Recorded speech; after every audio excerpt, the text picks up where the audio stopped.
Hi, this is Paul, and this is my second conversation with Luke. And well, Luke, I don't know, you introduced yourself quite a bit last time, and I usually put the link up in the little exclamation point on top. So if you want to see the first conversation I did with Luke, you can find that. But here we are again. What's up, Luke? You're not on Twitter anymore. No, nope. Yeah, I don't know. It's been a few months now, and it's been great. I honestly haven't missed it at all. I feel much more sane. Twitter's Um, a little insane. yeah, well, and I mean, it can be a good thing. It really served a nice purpose in my life when I was kind of things very similar to people who call you talk about. It was a way for me to find and relate to people who have similar interests and passions and things. And but I just found, I don't know, it served its purpose, I think, and it was creating more heat than light for me, I think. And so I just decided to shut it down. Good. There are many days when I also want to shut down social media, get off Facebook, get off Twitter, but I've got all these connections now through it, and it's kind of like, so I haven't done that yet. No, I understand that for sure. So what's on your mind for today? Okay, so I wanted to start by saying a couple things. I'm going to forget her name. So who is the wonderful woman you spoke with from Silicon Valley? Oh, Karen. Karen, yes. So at the beginning, when she was describing the way that her mind works, wow. Perfect. Those 3 points, which were, I think, she's a external processor, for sure. I'm the exact same way. And that she's also at the same time trying to lay a foundation or a basement. She wants to give, this is how I describe it, I want to give the context and the thinking and the journey of every thought I've ever had so that you understand me and where I'm coming from. But that just usually ends up confusing people because it's too much information. And then the interconnectedness of all things. I really relate to all of those. So in my discussion with you, I have a few main topics I want to hit. I've written some notes to try to hopefully be intelligible. And so I wrote this sentence, and so we'll see. Hopefully, I think it will make sense to you, particularly lately you've been talking about technology in a way that is right in line with my thinking. And so I have just this sentence that kind of is a broader summary of kind of everything I'd like to say or talk about and get your thoughts on. So, one more preface. Sorry. See, here I go again. The basement. So in this, I mean, I'm sure it comes across, I'm on my way to becoming Eastern Orthodox, and it probably comes across as I rail against the West a lot. And that's true in a sense. And like you and I have spoken about, some of that is woundedness. Like Tim Keller talks about in his Meaning of Marriage book, woundedness. And I've found that to be a really helpful category for me. And I'm sure some of that's true. There's personal pains, and then there's broader systematic pains that I see within evangelicalism that I think could be fixed. And I feel like there's not a lot of desire to want to see inside and look and see those problems. And so that just pains me. And so anything that I say about the West, I just want to preface this to say that I don't think my critique isn't universal. It's more about, I think, the broader way of seeing the world that I think is inherent to the West. And it's not even Western Christianity, it's the broad West. That's pretty universal. That's very broad. But this is my caveat to that, is I don't think that it manifests in every individual or institution.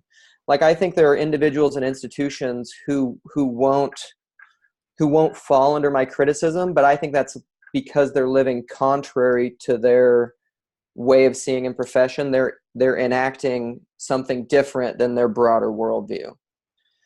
But I think they're going to be the exceptions rather than the norm. Okay. So anyhow, This is the sentence. The modernist West has idolized the intellect and is on the way toward complete disembodiment via technologies and tools and transactionalism toward technological Babel. Well, hang on. I'm typing as we go. The modernist West has idolized the intellect and is on its way towards complete disembodiment via technologies, tools, and transactionalism toward technological Babel. Babel with a capital B. Yep. Now, don't you think, if you look at China or Korea or Japan, they're doing it too? Yeah, I do. And I would, so technology isn't, it's not completely connected to the West, but I would say the spirit of technology that I'm going to try to articulate in this discussion with you, I think is specifically tied to the West. And I would say we've exported it through industry, through globalism, through consumerism. But I would say that's because all those things are inextricably tied and connected. This reminds me of Slate, Star, Codex, How the West Was Won. Do you read that blog at all? No. I'll put the link in the notes here. He talks about universal culture in the way, Coca-Cola takes over the world. There's something that happened in, after colonialism with the spread of Western values that have taken over the world in many ways, that very much get into this. And it comes out of modernism and the West. But when you look at, for example, what China is doing in terms of their morality scores, keeping morality scores like keeping credit scores, and there's obviously a different background in the Far East with respect to a lot of this, but I don't know that it's, and if you talk about Western Christianity, it's certain, they're Western versus Eastern Christianity, there's a very big difference there. But it's beyond, I think, by using the word West, it's isolating it to something that it's certainly far broken out of the West. I agree. We have no idea, we have no anticipation that Africa or South America will resist it either, for that matter. So I would think about it more in the lines of what Scott Alexander talks about in his piece, How the West Was Won, universal culture. Because it basically says here, Western culture is no more related to the geographical West than Western medicine. People who complain about Western culture taking over their country always manage to bring up Coca-Cola. But in what sense is Coca-Cola culturally Western? And on he goes from there, because what happens is that there's sort of a globalism that has taken over, and some of this mindset that I understand you pointing to has in many ways taken over this, infiltrated through this globalism and has become sort of a necessary part of this globalism. Yeah, I agree. I mean, it's, and this is this gets into part of my connection of concerns. I mean, I have Luddite kind of tendencies, and I'm a romantic. So, I mean, it's easy for me to romanticize that. I think that's a little reductionistic and simplistic. But so maybe this will help clarify a little. So I was talking to my wife about this, and I think this is a good grouping, but I kind of see technological Babel as a combination of these four things that are, I think, like I was saying, inextricably tied. So individualism, progress, technology, and materialism / consumerism. And so what I think what you're talking about with the global culture and how we've exported it and how it's in China and Taiwan and all of that, that's very true. And I think we've done that through technology and consumerism, materialism primarily.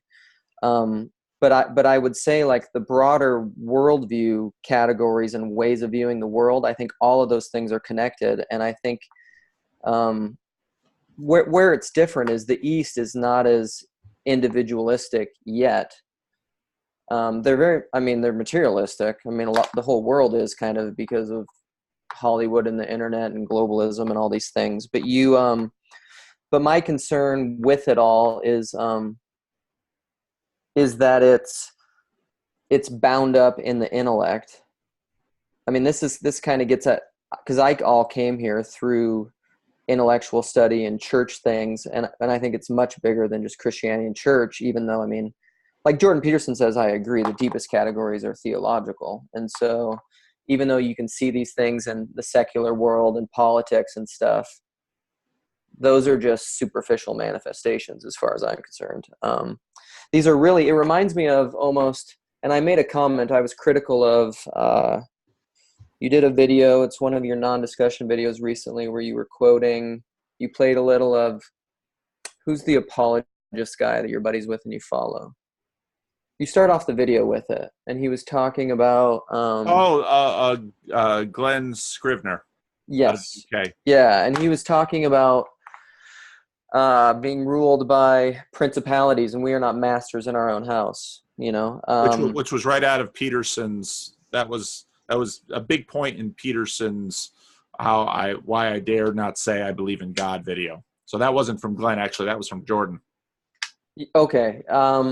But it seemed to me that he affirmed that a little bit, that we are essentially committed to principalities and rulers that are bigger than us, and that we are in some way in submission to. Maybe he wasn't saying that. Maybe I'm conflating he and Jordan. The Peterson point in that video was much more that we are not in control of ourselves. Peterson doesn't really make the principalities and powers argument. Glenn might, because Glenn's obviously a Christian. But well, yeah, he wouldn't use that language, but I think he would say, like when he says in his answer to, I mean, I've heard him say this in multiple places, but when he'll say something like, how do you know what you want? You have no idea who you are. I mean, what he's essentially saying is it's in the same way that you talk about how, like, there are things your mind knows that you don't know. I mean, there's things that you know and commitments that you have and desires and passions that are bigger than your conscious awareness. I mean, that's the elephant, the elephant in the writer. Yeah. But the problem with when you've idolized the intellect is you've put the writer on the top of the monarchical vision, on the top of the hierarchy. Right. And that's just foolish. It's a really, really bad idea. And I actually think, so my whole, like, technology, consumerism, materialism, I think a really simple way to illustrate it is it's Asgard, it's Sauron, it's the Ring, it's Tolkien. I mean, it's the difference between Asgard and Hobbiton. And I think we're headed there.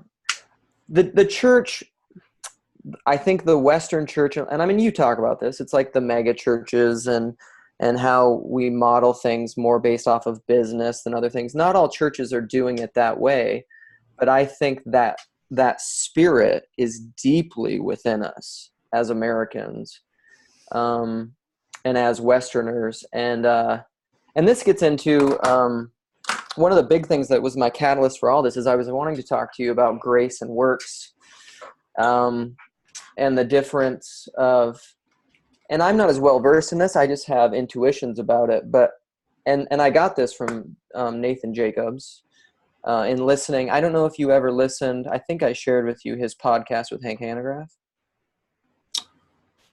I didn't listen to that. I'll want to. Because that would be very interesting. So it's on the sophistication of the early church fathers. And he articulates incredibly well kind of the history of, he has a few sections in there, and he contrasts East and West and how they see things. And he says one of the reasons a lot of Western Christians tend to struggle and have a hard time conceptualizing the way that the East, I don't even like to say paradigm or worldview. It's a way of seeing. It's deeper than that. They see the world differently because, and he says it's hard for Westerners to get their heads around because all their frameworks, all their questions, everything comes out of Augustinian assumptions, comes out of Augustinian foundations, and they can't really get deeper than that because everything is rooted in Augustine. And he said, and that's never been in the East. The East, it's not that they're unaware of Augustine or they don't value him or they don't think he had good things, but there's certain things about his framework that have never been fundamental assumptions in the East. And so the West will come to a lot of discussions and they'll be like talking about salvation, and they'll be like, well, the East thinks of it with justification and sanctification differently. And I'm like, those aren't even categories in the East. Those are coming out of Western assumptions. And I think it's really hard this is my struggle with a lot of these discussions. We're never going back far enough. Like we got to get to the root of the problem, which to me is the big divergence started at Augustine. It's, I've been reading this book on, I can't pull up the title off the top of my head, this book on Erasmus and Luther. Yeah, which has a lot of what's sort of nice about that book. It has a lot of other church history. Look at Jerome. Jerome was a very interesting guy, a contemporary of Augustine. It's part of what I suspect we're going to see, and we're seeing it now, interestingly enough, sort of via Jordan Peterson, with Jonathan Pajot, Nathan Jacobs, and the rise of the rise of the visibility of the Eastern Church in the West. This is going to open up a lot of new conversations because, for the most part, the Eastern Church hasn't had a very big part of the broader Christian conversations, at least in the United States. And that's changing.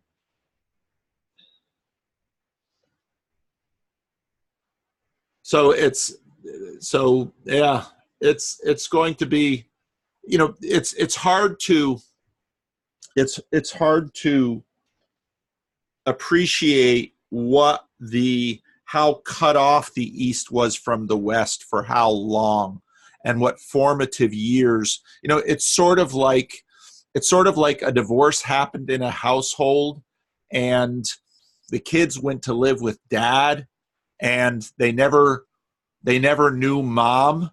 And so suddenly when you get reacquainted with mom in your 30s, it's going to be a very interesting conversation because you don't relive those formative years. Right. And one of the things that I've been struck by, I just mentioned to you before, I had my first ever Zoom mishap, and that I had a really wonderful conversation with Nathan Jacobs this morning that I thought was just stellar, and he enjoyed it as well. And for some reason, Zoom did not record, and so there's no getting that conversation back. But it's the devil. One of the things that I have thought a lot about is why, Pajot, Father David that I spoke with earlier, Nathan, all of these individuals coming out, participating in this conversation. Somebody sent me a link to St. Elijah's Church somewhere in the Midwest, where they've got this ongoing class on YouTube about mystagogy, Gospel of John. And since I'm doing this Gospel of John in my adult Sunday school class, as is often the case, the immigrants sort of bring the church over, but it's the converts, it's the former evangelicals, or at Right. least the former Protestants, Right. who are now using YouTube, using cinema.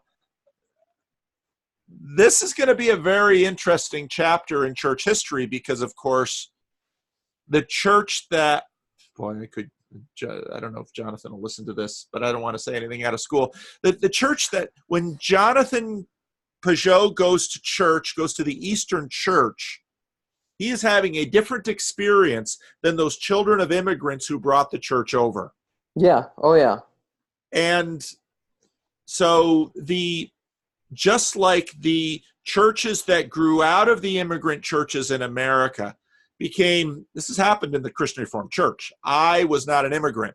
The Christian Reformed Church that I express in some ways is very different from the Christian Reformed Church of my grandparents that they brought over from the Afscheiding in the Netherlands. And so, I mean, this is going to be a very dynamic situation. And even just the fact that, here we have the Orthodox Church in some ways proselytizing, and I use that word guardedly, via YouTube.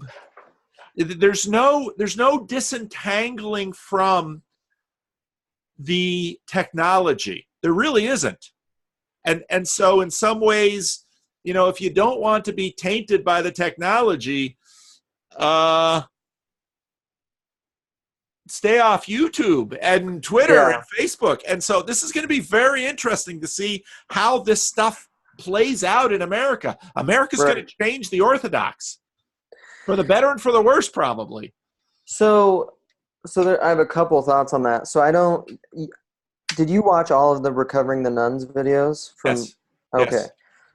So at the very tail end of that, I didn't know this, but so through your YouTube comments, I've met another guy through your channel who lives in Minneapolis, and we've gotten together since then.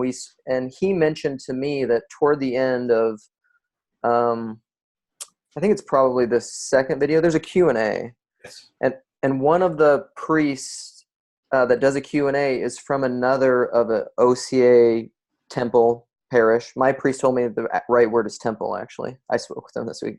But in Minneapolis. Really? Temple? Yeah.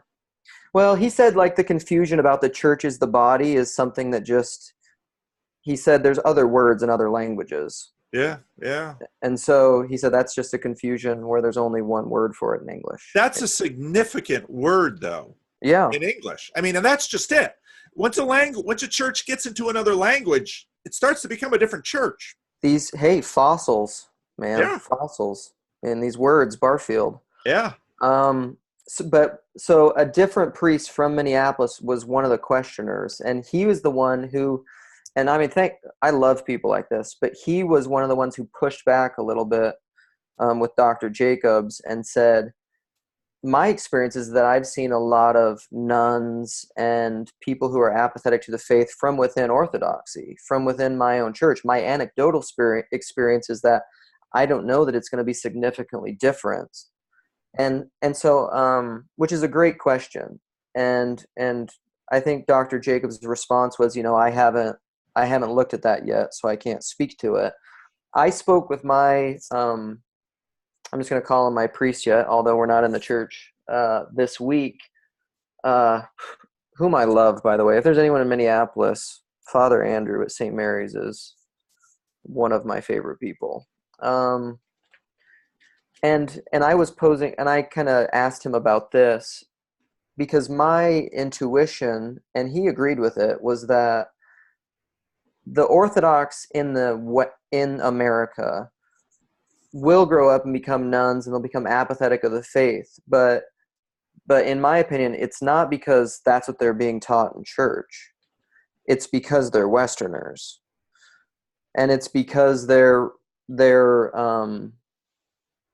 rejecting religion based on categories that aren't inherent to the Orthodox Church. And I framed it this way, and I think this is true. He agreed with this, is that the way that I really see it is that the Orthodox way of seeing is pre-modern. Yes. They Yes. never went through modernity. Yes. Yes.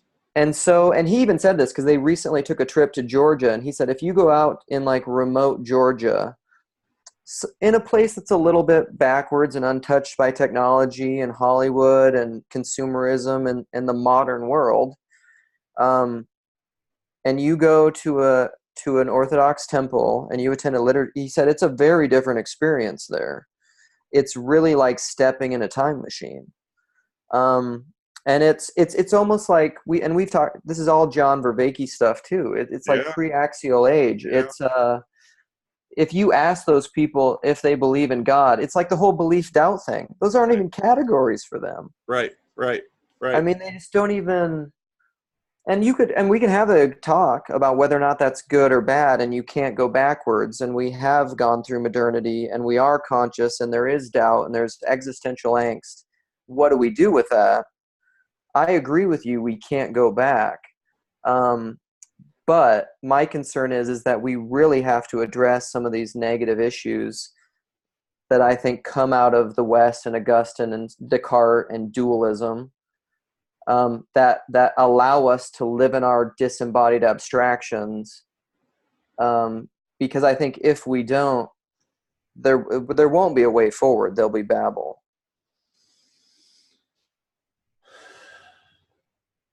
Yeah, I very much agree with what you said. It's so hard, and this is where, in some ways, I'm sort of caught between Vervaeke and Peugeot, because Jonathan, in a sense, says, here's, I don't know that Jonathan says that. So I need to contact Jonathan, have another talk with him, probably a longer one, because, but I do agree with Vervaeke in that there's in a sense no going back. And this is part of my point with respect to what Scott Alexander calls universal culture, because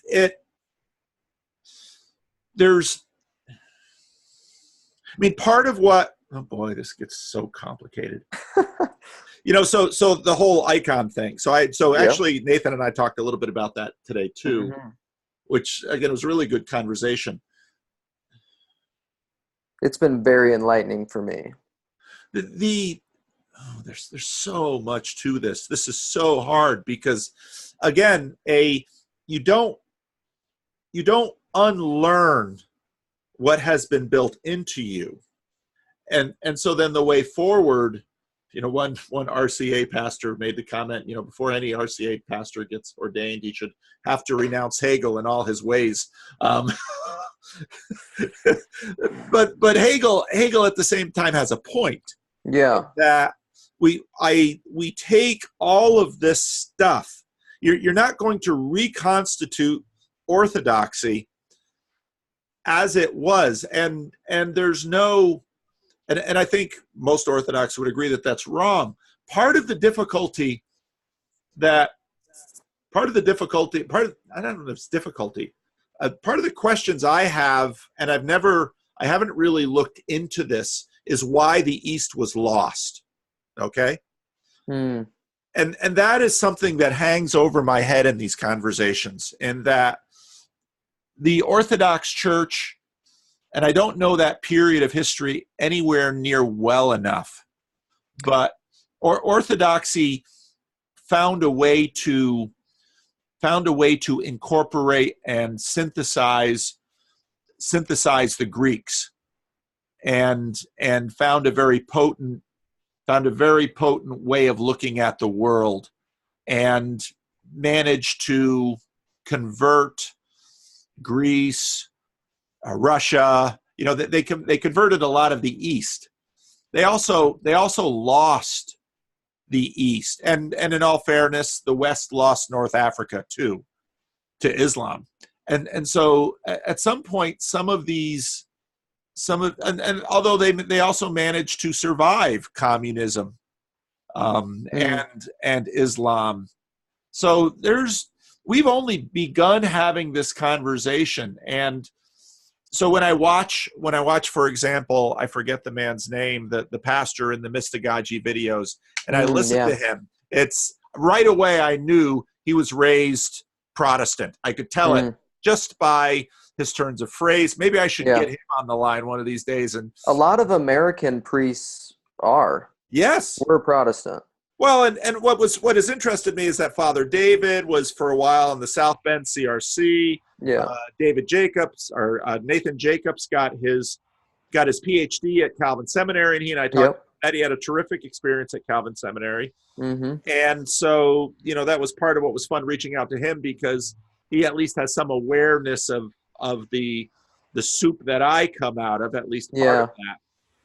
But Stephen Freeman, Father Stephen Freeman, who's one of the best American Orthodox intellectuals that I know of, is brilliant. Like, if you want to, this book, Everywhere Present, is it's short, and it's orthodoxy in a really simple way. Christianity in a one-story universe. Oh, really? That's what he has? That's interesting. Yep, that's the subtitle. Because he did you should check this out too. He did a lecture at Peugeot when he was recently in Seattle. Father Freeman was there also, and he did a lecture on modernity, and it's wonderful. And I could find that on... I'll email you. It's on YouTube. Okay. I can't remember the name.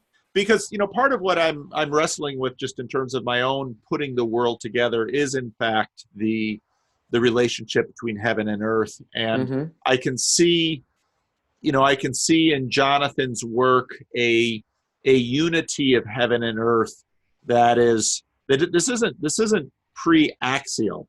I mean, the axial age comes before this, but and that's obviously one of the big crises of the West right now. And you're right that in some ways, the heaven just continues to move further and further out until, Charles Taylor makes this point in terms of providential deism as being a critical step on the way to secularism. Now, of course, Jonathan has this idea of kind of a circularity, that this will come around again. Yeah. And maybe it will. None of us will. I mean, we're talking movements that are measured in centuries at this point. Oh, yeah. And so there's... Go ahead. Are you familiar? So you're familiar with Ken Wilber, and we've talked about spiral dynamics before. Yep. I think it's the best visual I have yet, but that is my best understanding almost of the movement of time. And there's actually another really good, time is another tricky subject, but this book, Laurus, is a wonderful novel. If you want to understand Eugene Vodolazkin. Got to spell it. So Vodolazkin. But if you want to, this is the beating heart of the Orthodox way of seeing. I mean, he captures. That and Lilith are probably the two books I've resonated with most in my life. George MacDonald's Lilith. George MacDonald's Lilith. Okay. Yeah. But in here he has a section where he talks about it's essentially, I was going to try to find it, but it would be inefficient right now. But it's essentially like a spiral dynamics, that time moves in circles and it comes back around. My concern is, and this is where, to your point of these things take centuries, I agree with you. Like there is something to kind of the Nietzschean time move. It's a circle. There is some of that. The tail, things come around and around, but it's going somewhere. There's an end. There's a telos, and my concern though is you can do that in a non-violent way, which is called repentance and reformation, and you can do that in a violent way, which is revolution. This is something I've heard Jonathan talk about, and increasingly we see this, and I mean, this gets into the social justice warrior Peterson stuff, what's going on in the Northeast, at like Evergreen and stopping people on the road and the Antifa and all that stuff. Like that's the political thing, but all of that, like that's all spiritual and theological, deeper. And my concern, and this has always been my thing, is like the church that I've experienced in the West is reactionary. Why are we not leading the way, showing people how to fix this stuff by embodying it? We're not. We're contributing to the tribalism on a whole. Well, the embodiment is, of course, the key thing. Yes. Because nobody will be impressed by your way of life if you don't live it. No, it'll be even grosser because it's hypocrisy. Right. And part of the caving in of a lot of Protestantism now is exactly that point. I think part of, see, this is where language gets tricky, because a lot of Protestantism doesn't go to church. And Jesus and my individual relationship. Well, not with even him. that. It's the atheist. The atheists who are in many ways, deeply formed by Christianity in the West. And every now and then there's a moment in which, I forget what I was listening to recently or watching, but every now and then there's a moment in which the church, the secular church, is revealed and seen. It's almost like in a movie of when you only catch a glimpse of the monster when there's lightning outside, because other than that, everything is just dark. Yeah. Because nearly everyone in the culture is deeply formed by Protestantism and the values that came through there, and the Enlightenment. Even the Catholics and the Orthodox in America are Protestant Catholics. Absolutely. And even I would argue, part of quite likely why Christianity is growing so well in the East is because in some ways people have already begun to take on the values via this, as Scott Alexander calls, a universal culture. And religiously, they're just finding that the shoe fits in some ways. Now, the Christianity that comes out of China, that will probably won't be revealed for another 25 or 50 years, this will look quite a bit different from the Christianity we find in the West. But this stuff is really hard to get a handle on and to really see and talk about. So it's so hard. It's so hard to really sort of get out there. So this kind of, if we take it back to my initial sentence and the idolatry of the intellect, which I think is inherently tied to individualism, because, and this is something you've been working through with all this, is that all knowledge is inherently subjective. We tried to get the subject out. You can't. Everyone is an individual. So therefore, all the knowing that we have until we get hive mind is subjective. And so when you idealize the intellect, this isn't a flattering way to say it, but I've been toying with this idea in my mind that the Protestant church is basically just religious intersectionality. And it eats its own, because that's the nature of it, because it's all bound up in its own ideas, its own mind, its own orthodoxy, its own binding and blinding. And eventually that breaks down all the way to the individual, which, if you look at the history of Protestantism, it's kind of hard to deny that there's not unending splitting and schism. Yeah, well, but in all fairness to the Protestants, there's been that didn't start in the 16th century. And a better, one of the things that, some of the propaganda, if you read Augustine, you bump into the Donatists. and you bump into the, if you read church history, you bump into the Donatists and you bump into the Arians. And I mean, church history has always been full of splits, and there are other forms of unity beyond organizational unity. I mean, this stuff is really hard to talk about, and I appreciate what you're saying about Protestantism, but I think the problem with it is that there's more to Protestantism than just that. And when Luther, so this book on Luther and Erasmus is I think quite helpful, partly not just because it illuminates some of the missteps of Luther and what became Protestantism, but it also illuminates some of the issues with Erasmus, and that the Protestant Reformation never would have happened without corruption in the church. Yeah. I mean, it's just the fact. And sure. And I think probably right now the Orthodox Church in America is entering a golden age. And golden ages can last for centuries. And so I absolutely celebrate that. If the Orthodox Church in America grows to become a major player on the American religious stage, I would love to see that. The challenge to Christianity perpetually is power. Yes.